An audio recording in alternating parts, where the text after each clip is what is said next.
Un ciao a tutti agli amici di mattoscacco.com. Oggi ci ritroviamo a vedere una mia partita che ho disputato ieri sera nel torneo di Robecchetto che sto effettuando, che finirà il 19 maggio. Era il secondo turno, avevo il nero e affrontavo una prima nazionale col bianco. Andiamo a vedere la partita. D4 e D5. Ovviamente uso sempre la difesa semislava contro D4, ma il mio avversario giocò cavallo F3. Per la maggior parte delle volte, quando il bianco gioca cavallo F3 alla seconda mossa, non vuole impostare un gambetto di donna, almeno quasi sempre funziona così, ma vuole giocare o un sistema Londra o un sistema colle, che io conosco molto bene e che ho utilizzato per parecchio tempo. Quindi vado cauto con le mosse, gioco anch'io cavallo F6 per vedere il piano del mio avversario. Ecco, con la spinta E3 mi conferma che vuole giocare il sistema colle. L'antidoto contro il sistema colle è quello di giocare subito il pedone C5. Infatti, con alfiere D3 e C4 siamo costretti a fare entrare l'alfiere in una posizione passiva. Ecco, da qui fino alla fine della partita praticamente si è avuta una partita dove il nero, ovvero io, cercavo di non far giocare alcun tipo di mossa al mio avversario, quindi è stata una partita totalmente di profilassi. Quindi continuiamo alfiere E2 e qui ci sono stati 10 minuti del mio tempo per giocare questa spinta B5 che va subito a consolidare questi pedoni. Lo so che può essere un po' prematura, ma mi sentivo di farla. Arrocco, alfiere F5 andando ancora a controllare di più questa casa E4, B3 cercando di far uscire l'alfiere camposcuro e liberarsi in qualche modo di questo forte centro di pedoni. Cavallo in B va in D7 per diversi motivi. Uno, per prendere il posto del cavallo F6 una volta piazzato in E4. 2, per andare a proteggere l'alfiere F8 in caso di alfiere E6 in modo tale da non perdere l'arrocco. E terzo motivo, per andare a liberare subito l'alla di donna che a quanto pare la partita sembra prendere questa piega sull'alla di donna. Quindi bisogna concentrarsi ad est. Quindi dopo cavallo in B va in D7, cioè cavallo H4. Qui forse probabilmente in molti avrebbero giocato alfiere G6, cavallo per, in modo tale che poi l'alfiere cominciava a prendere un po' più, diciamo, di vita, per esempio con alfiere G4. Tuttavia, infatti era questo che in un primo momento volevo giocare, ma ho analizzato meglio la situazione e dopo cavallo H4 c'era questa bellissima mossa E6 che mi è piaciuta sin da subito e che risponde a criteri veramente forti. Infatti dopo cavallo per F5 e per F5 il controllo della casa E4 è totale. Inoltre l'alfiere non può più andare in G4. Quindi nonostante ho un'impedonatura mi sentivo veramente al sicuro. Andiamo avanti. B per C4, B per C4, ovviamente non potevo mangiare col pedone in D. A4, ovviamente per sostenere l'alfiere in A6. Torre B8 andando a controllare la colonna aperta. E non ho ancora roccato, infatti volevo farlo al più presto, infatti alfiere A3. E qui una sorpresa con torre A3. Probabilmente forse era la migliore, però c'era dietro un lungo calcolo sicuramente a questa mossa. Ok, torre per A3, donna E7.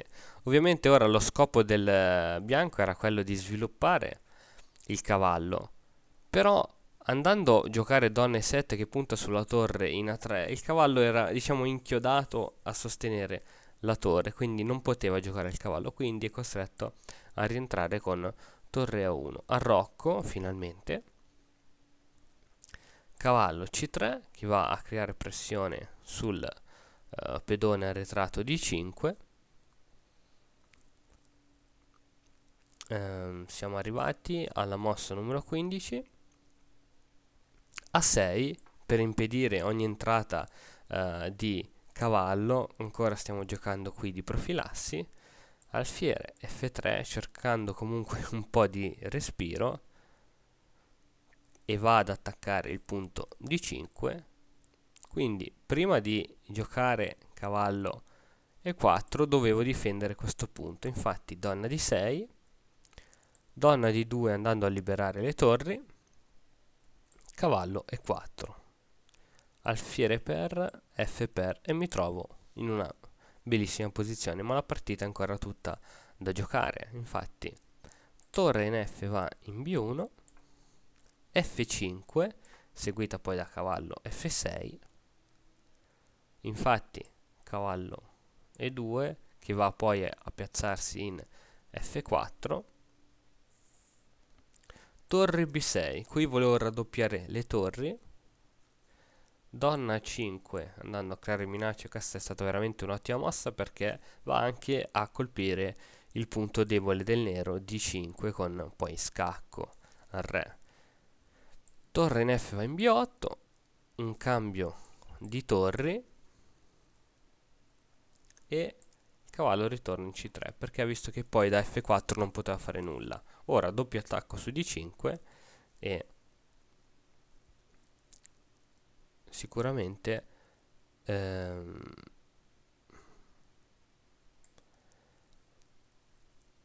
arrivati alla mossa 23 e cavallo F6 giustamente.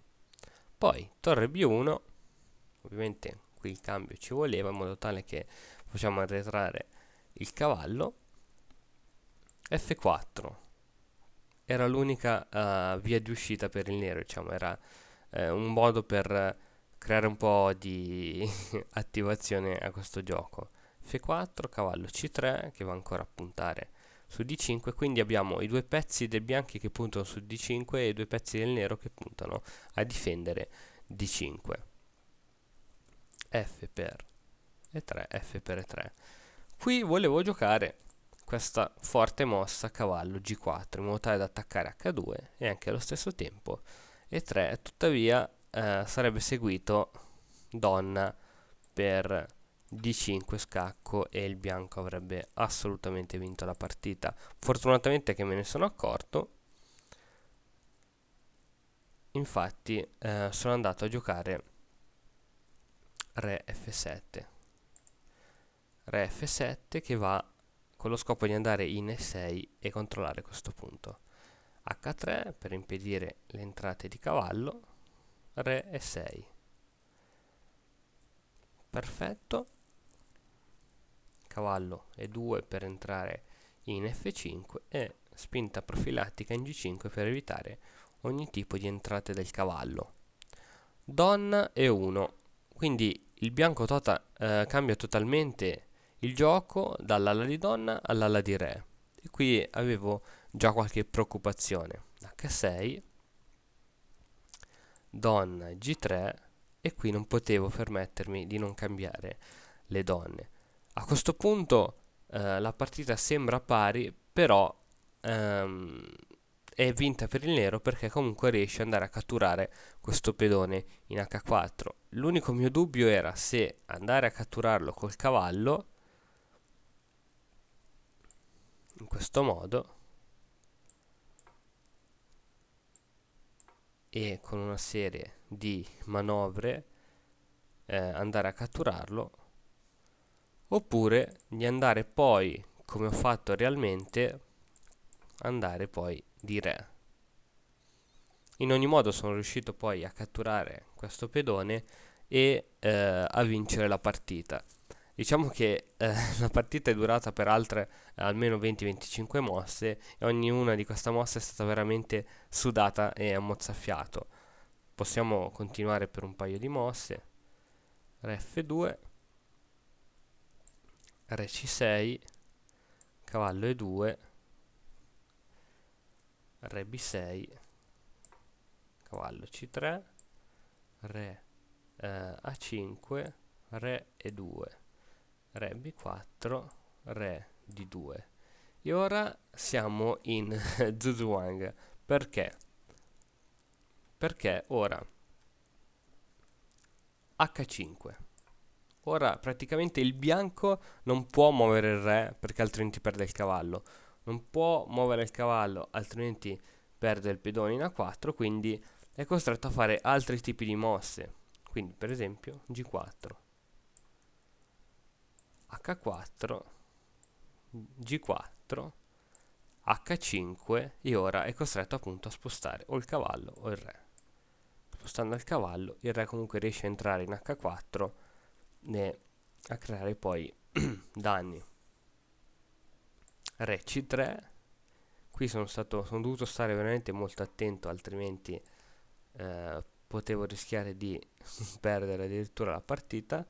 Cavallo E8, cavallo E2, il cavallo non ha molte possibilità di movimento. Cavallo C7, re D2, cavallo B5, re C1, re A2, cavallo F4, interessantissimo sacrificio che va a liberare la via a questi due pedoni. Tuttavia abbiamo calcolato insieme che con cavallo D6 non c'era alcun tipo di promozione, perché così vado a bloccare e catturare un eventuale cambio. Se segue questa spinta qui, dopo cavallo F7 non c'è futuro e poi in qualche modo avrei promosso. A questo punto il bianco ha abbandonato.